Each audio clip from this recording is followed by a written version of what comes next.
कि वो अपनी पार्टी का और पार्टी के कार्यकर्ता, चुने हुए लोग, जो भी इनके सहयोगी साथी हैं, इस बड़ी लड़ाई में समाजवादियों का साथ दे रहे हैं और देने जा रहे हैं। इसके लिए मैं इनका विशेष आभार प्रकट करता हूं। और ये सामान्य परिस्थितियों में चुनाव नहीं हो रहा है, पूरे देश और दुनिया की नज़र है इस चुनाव में। मैं जब दिल्ली गया था, अरविंद केजरीवाल जी मुख्यमंत्री दिल्ली, उनके समर्थन में जो बड़ी रैली थी,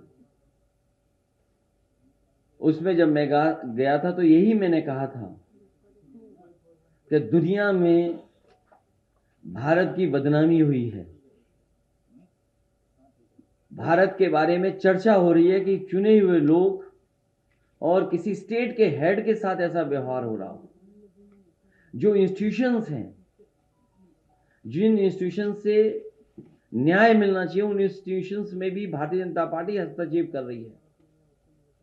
ये तो हम लोगों ने एक प्रधानी के चुनाव में देखते थे, प्रधान स्तर पे देखते थे, लेकिन मुख्यमंत्री किसी स्टेट के चुने गए हों, उनके साथ ऐसा व्यवहार, झूठे मुकदमे लगा करके उन्हें जेल भेज दिया जाए।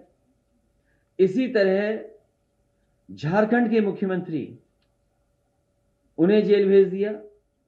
और कौन नहीं जानता कि उन्हीं इंस्टीट्यूशन, उन्हीं संस्थाओं के सहारे अपनी सरकार बनवा ली महाराष्ट्र में, या उन्हीं संस्थाओं से डरा करके वसूली कर ली, या उन्हीं संस्थाओं को से डरा करके, और अब तो पुलिस को आगे कर करके लोगों को अपनी पार्टी में शामिल कर रहे हैं। कई साथी जो भारतीय जनता पार्टी में गए हैं, उन्होंने कहा कि हम शरीर से तो जा रहे हैं, लेकिन हम आत्मा से और अंदर से आपके साथ हैं। तो सोचिए, ऐसे डर के और डरा के लोगों को अपने दल में शामिल कर रहे हैं। तो इसलिए लोकतंत्र को बचाने के लिए, संविधान को बचाने के लिए, और हमारे भारत की जो पहचान दुनिया में है, उसको बचाने के लिए इस लड़ाई में आप पार्टी का जो सहयोग और मदद मिल रही है, उसके लिए मैं संजय सिंह जी का बहुत बहुत धन्यवाद, आभार प्रकट करता हूं। इन्हें भी बहुत परेशानी और कष्ट का सामना करना पड़ा। इन पे भी झूठे मुकदमे लाद करके इन्हें भी परेशानी में डाल दिया। और जो परेशानी में जाता है लोकतंत्र में, जनता उसे कभी न कभी सम्मान देती है। और हमें उम्मीद है कि जो जनता देख रही है, वो जो ऐसे काम करने वालों के खिलाफ मतदान इस बार होने जा रहा है, करेगी जनता।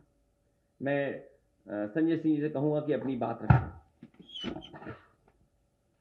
मैं पहले तो बहुत आभार व्यक्त करता हूं समाजवादी पार्टी के राष्ट्रीय अध्यक्ष माननीय अखिलेश यादव जी का, कि ऐसे संकट की घड़ी में जब हमारी पार्टी के मुखिया को जेल में डाल दिया गया है, दिल्ली के 2 करोड़ लोगों के द्वारा निर्वाचित, 3 बार प्रचंड बहुमत से निर्वाचित मुख्यमंत्री को जेल में डाल दिया गया है। समाजवादी पार्टी के मुखिया हमारे समर्थन में दिल्ली पहुंचे, रैली को संबोधित किया। आज भी उन्होंने भाभी जी से बातचीत करके उनसे हाल चाल पूछा, सुनीता भाभी से। तो मैं इसके लिए विशेष रूप से आभार व्यक्त करता हूं आपका।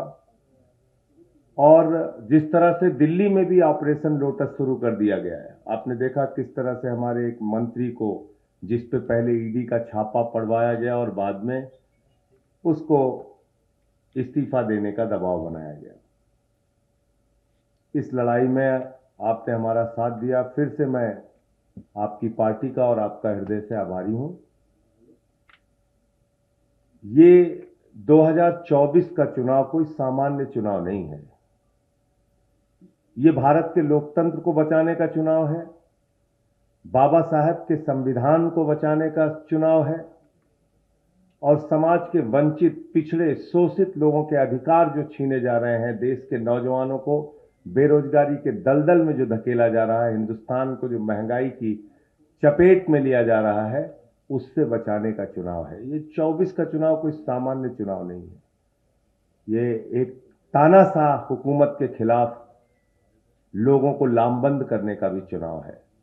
और मैं सिर्फ इतना कहना चाह रहा हूं कि इंडिया गठबंधन 2024 का चुनाव जीतेगा, और समाजवादी पार्टी के जितने भी आज जो बातचीत हुई आपसे, अखिलेश जी से, अध्यक्ष जी से, जहां जहां समाजवादी पार्टी के कैंडिडेट उत्तर प्रदेश में हैं, हम यूपी का चुनाव नहीं लड़ रहे हैं, हमारा एक एक कार्यकर्ता, जहां हमारे निर्वाचित प्रतिनिधि हैं, सभासद हैं, चेयरमैन हैं, वो सारे लोग और एक एक कार्यकर्ता समाजवादी पार्टी के कैंडिडेट को जिताने के लिए काम करेगा, क्योंकि ये बड़ी लड़ाई है, लोकतंत्र को बचाने की लड़ाई है, तानाशाही को खत्म करने की लड़ाई है। और मैं तो बार बार कहता हूं कि कोई भी राजनेता अगर वो चुनाव जीत रहा होता है तो ऐसे हथकंडे नहीं अपनाता जैसे प्रधानमंत्री जी कर रहे हैं। अगर आप अपने विपक्षियों पे मुकदमे लगा रहे हैं, उनको फर्जी मुकदमे लगा के जेल में डाल रहे हैं, तो इसका मतलब आपके अंदर कॉन्फिडेंस नहीं है। चुनाव के समय में आप ऐसी कार्रवाई कर रहे हैं। तो फिर से एक बार मैं दोहरा रहा हूं, कोई कंडीशन नहीं है, कोई सीट की मांग नहीं है, कहीं कुछ नहीं है। लोकतंत्र को बचाने के लिए, तानाशाही को खत्म करने के लिए, भारत के संविधान की रक्षा के लिए हम लोग इस लड़ाई में साथ हैं और पूरे यूपी में जहां जहां समाजवादी पार्टी के कैंडिडेट होंगे, इंडिया गठबंधन के कैंडिडेट होंगे, हम उनके लिए काम करेंगे। बहुत बहुत धन्यवाद। अभी उनके जो यूपी के लीडरशिप है, उनसे हमारी बातचीत कोई हुई नहीं है। जब उनसे बातचीत होगी तो उसकी भी आधिकारिक घोषणा करेंगे। आज जो नहीं, हमने ये कहा कि इंडिया गठबंधन के कैंडिडेट्स को हम लोग पूरा सपोर्ट करेंगे, लेकिन कैसे करेंगे, क्या हम अभियान में कैसी भूमिका निभाएंगे, अभी यूपी की जो कांग्रेस की लीडरशिप है, जो यहाँ के चुनाव के संचालन को देख रही है, उनसे बातचीत नहीं हुई है। जैसे बातचीत होगी उसकी रूपरेखा तैयार करके जहां कांग्रेस के कैंडिडेट भी लड़ रहे हैं उनके लिए काम करेंगे।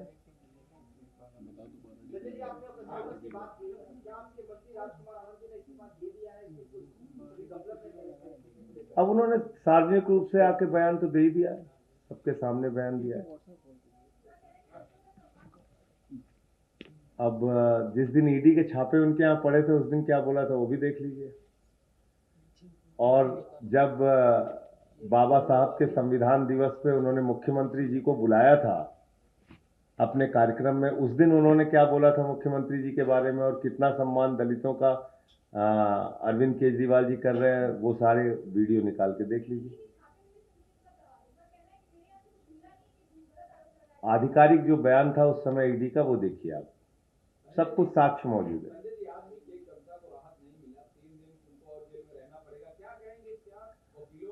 पीएमएलए का जो कानून है वो जटिलताओं से भरा हुआ है। उसमें ऐसे अमेंडमेंट्स हो गए 2018 में जिसमें बेल मिलना मुश्किल होता है। और मैंने आपको बताया, कई बार बता चुका, कई इंटरव्यू में बता चुका, किस तरह से फर्जी मामले तैयार किए गए हैं दिल्ली के मुख्यमंत्री अरविंद केजरीवाल जी के खिलाफ। 10-10, 12-12 बयान ले रहे हैं। 10 बयान में कुछ नहीं बोल रहा आदमी, जैसे उसको अरेस्ट करते हैं, उससे गवाही लेते हैं और फिर उसकी बेल हो जाती है। ये क्या है? सामान्य व्यक्ति भी समझ सकता है।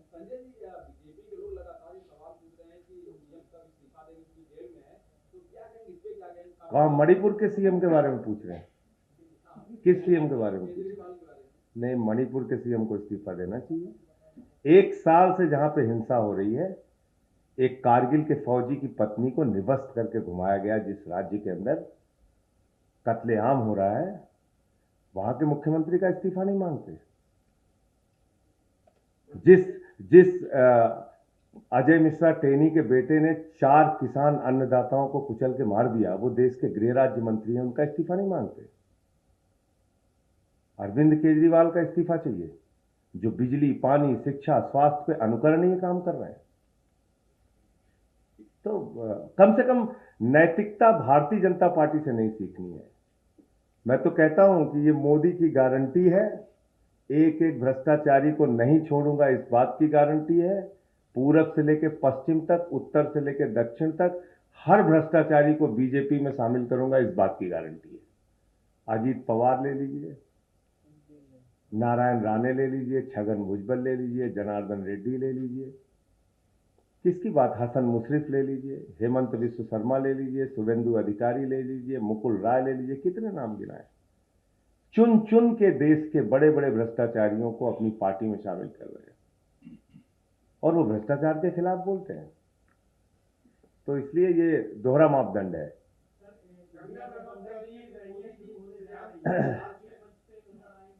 वो जैसा अखिलेश जी का जैसा आदेश होगा हम हर तरह से काम करेंगे।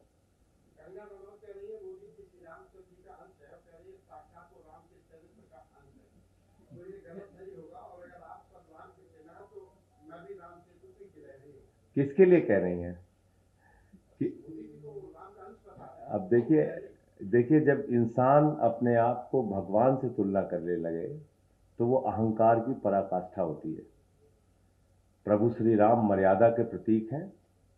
प्रभु श्री राम हिंदुस्तान के करोड़ों लोगों के आदर्श हैं।